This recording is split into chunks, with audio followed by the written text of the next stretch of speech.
UFP, the United Federation of Podcasts.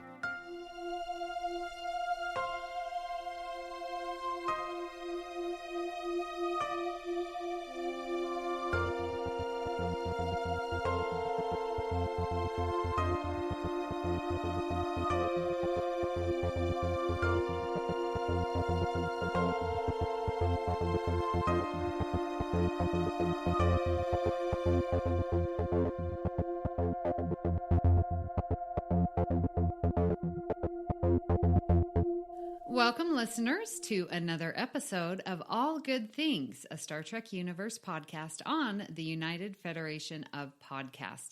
I am your host, Amy Nelson, and joined with me, as he always is, this is 2 weeks in a row of us together, Patrick Devlin. This is amazing. This is almost a miracle that we're actually doing back-to-back episodes here. Right. It has been so spotty since the beginning of this show, but I think quarantine is on our side. Yeah, we just needed the government to step in and force us into our houses and you to stop going on vacations. Oh, I know. I've had to cancel some. Oh. So have I, actually. The one I was really looking forward to, Hilton Head, they're absolutely on quarantine until halfway through my trip, and then their beaches are closed for 60 days. I'm not complaining too much. Would I've loved to have gone? Of course I would, but obviously this is more important.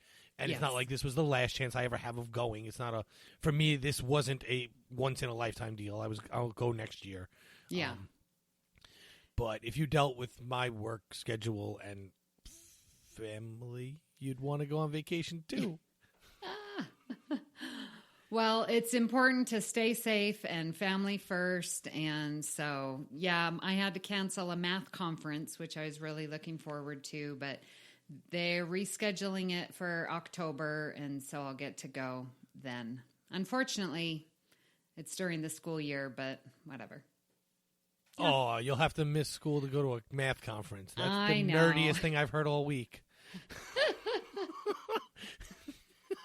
Ironically, I too have probably going to have to cancel a training seminar that I was supposed to go to for a week in Michigan, I think it was. I don't know. It's in late July, but that would appear to be out of the question at this point.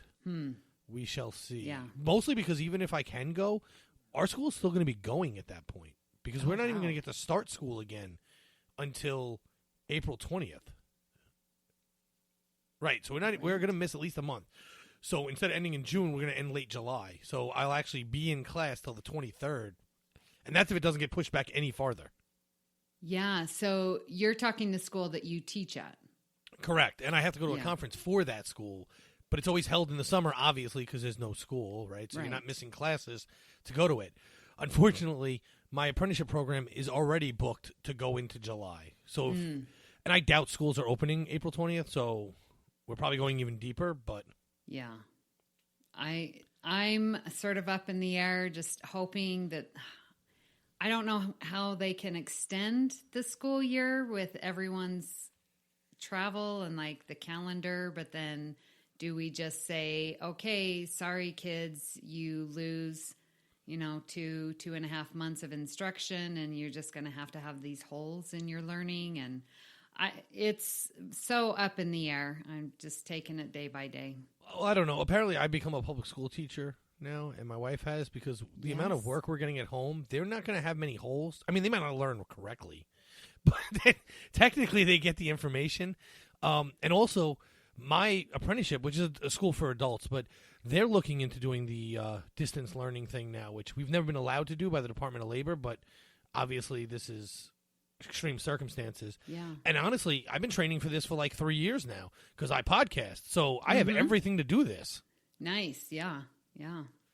Yeah. It'll be interesting. I am hoping that a consequence of this is that parents and students will appreciate their teachers just a little bit more than they used to.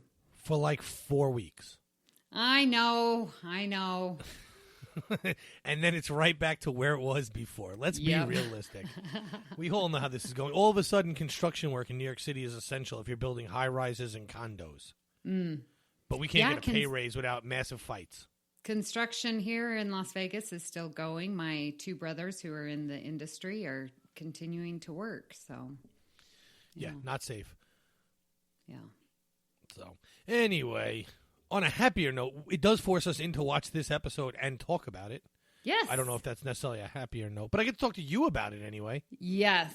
Podcasting is going very well, keeping that social distance because you're still in New York and I'm still in Las Vegas. So me and Chris were saying the exact same thing yesterday. We couldn't be any more socially distant than this unless I was in the UK. Right. We're about 3,000 miles from each other, but face to face. Exactly. Yeah. Podcasting alive and well, a safe thing to do. So, yes, glad to be on mic with you. Yes, it should be interesting. And I've gotten like 3 podcasts out of the way this weekend now because of this. Oh, I have been guesting on so many this weekend, and it's crazy. But I've got the brings time. Me to my next point. We want to cover Cinderella soon. Yay! So we were thinking of having Cinderella on. Absolutely. Cinderella, Awesome. Cinderella, night and day is Cinderella. Breaking news. We'll be covered on Mickey's Marvel soon, and I don't think Chris knows that yet. Okay, well, he will when he listens to this. Yes, he will. We've been talking about it for a couple weeks anyway, so he's on board. Very good. You can find the network on Twitter and Facebook at UFP Earth, and if you'd like to send us an email, you can message the network at contact@ufp.earth. All right. Well, today we are covering the 9th episode of Star Trek Picard, Et in Arcadia Ego. Part 1, because we're going to get part 2 next week, and then that will end season 1 of Picard. So I wanted to first talk about the name of this episode, Et in Arcadia Ego. And this is, don't know if you know, Patrick. Oh, I most certainly don't. Okay. This is named after a classical French Baroque painting by Nicolas Poussin that was painted around 1637. And the translation of that is, even in Arcadia, there am I. And what this is significant, I think it's a brilliant name for this episode, because Arcadia is a landlocked city, and its symbolism is that it's a pure, rural, idyllic life, like a utopia society. Oh, it's TNG. And so we have this little city, but then that says, there am I, that is in reference to Shadow of Death. And so to put those two together with this episode where we get this brilliant twist of the synths are going to be causing the destruction, and this where the synths are, like this Coppelia station, like this, when you walk and we're going in to see Coppelius for the first time, it's very idyllic. Everyone's, doing their thing, and there's no war, there's no... and so we get this transition of this very beautiful station city, but yet they are going to be the ones that's going to cause major destruction and death to all organics. I really like that symbolism of the name of this episode. Very nice symbolism, huh? Yeah, I disagree with you on they're causing the death part, but okay. I do like the juxtaposition of the episode title and what we see happening in the episode. I just disagree with you because if they weren't being attacked, they wouldn't be going and calling their backup. I don't know if that's true or not, because once they get Sutra does the mind meld with Girardi and sees the admonition, I don't think, even if the Romulans weren't coming, the 218 ships. Correct. You only have to worry about the first 109. Yeah. Even if they weren't coming, I still think that Sutra would have taken that admonition and gone on the attack. But she never gets the admonition if we don't end up trying to kill them in the first place. This all goes back to the Zhat Vash seeing the admonition and trying to kill them and misunderstanding what they were trying to be told. Yeah. Well, and that was, so I wanted to ask you, because last episode you were saying how the Romulans, you didn't like that they were the ones, the bad guys. So do you still see the Romulans as quote unquote the bad guys, or has that switched now? No, that's not what I was saying. What I was saying is well, yes, but I said, I still thought they were the bad guys. In fact, I was very upset about the fact that they are the bad guys and it's not the Synths. What I said was, I think they may have misunderstood what the message was saying, and I was right. Yes, the message wasn't warning organics about Synths. It was warning Synths that organics would eventually try and destroy you. Yeah, and love if they that do, twist. we have to save you. I like it a little bit because now at least the Synths are the one actively trying to kill somebody. Yes, but they're doing it in defense, so I can't be that upset. I mean, I can't be that happy about it either. But they kind of are justified in wanting to defend themselves because I've been told that you're radicalized because you saw this. Now I'm radicalized because I've seen this. And both of our radicalizations are basically saying we have to destroy each other completely. We don't believe you won't destroy us completely, so we must destroy you completely first. Yeah, it's logical to think that. Yes. And I love you that you use the word radicalized, because that's exactly what it is. And the problem is that both are just looking with blinders on and are refusing to look at individuals, are refusing to look at alternative solutions, are refusing to look at maybe diplomatic solutions of getting a treaty and drawing a line and say, you don't attack us, we don't attack you. They just have these blinders on and are just going to say, you are going to kill us, so we are going to attack.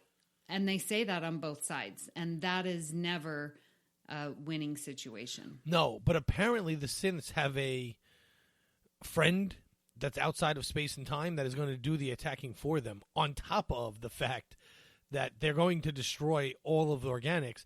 They're not even doing it themselves. They're getting someone else to do it. They don't even understand who that person is yet. Yeah, which is scary because they are trying to save themselves from what they believe to be this eternal slavery. They're trying to not do that, but then they're calling upon these, higher ordered Synths. They might become enslaved to them. Right, and they might not even be Synths that are higher order. They could be any kind of being at this point. Yeah, that's true. We don't know. I think you're right, but there's nothing that says they are Synths. I mean, they speak like Synths. They kind of the way they gave their voice would be, you would think robot-like, but Borg sounded like that too, and they're not technically Synths. They're somewhere in between. And we've also heard that other times with just creatures from other universes, I mean, not like galaxy universes, but waves of existence or planes of existence. Yeah, you're right, because I did assume when Suture said, well, the admonition is for synthetic minds, not organics, I just assumed that it was a higher, model number, if you will. Right. The next upgrade of the Synths reaching out. And I like that there's, this sequence of logicness that goes through, and it's like, well, if you send us a beacon, here's how to make and contact us, then we will protect you, right? And so then, again, they're just blindly trusting this, going back to your point last episode, that it's like, this admonition, everyone is just trusting will be. And it happened how many years ago? But however, in this particular scenario, the Synths actually have more reason to blindly believe because they are currently going to be under attack. Mm-hmm. There's no question of the attack now. They also know without a shadow of a doubt they cannot defend themselves. They will not win. So they're in a position where they're almost forced to blindly believe that they will be protected because the alternative is everyone dies. So maybe this higher being kills us all or enslaves us all, but I don't know that to be true. I do know that if I stand here and do nothing, I will die. So it makes a little more sense for them to blindly listen. It's still wrong. Blindly listening and following and being loyal is stupid. You know nothing of these beings. What makes me believe they're not synths on the other side is that I don't believe a synth, I don't believe I would ever write it or it should be written, that they could exist outside of space and time.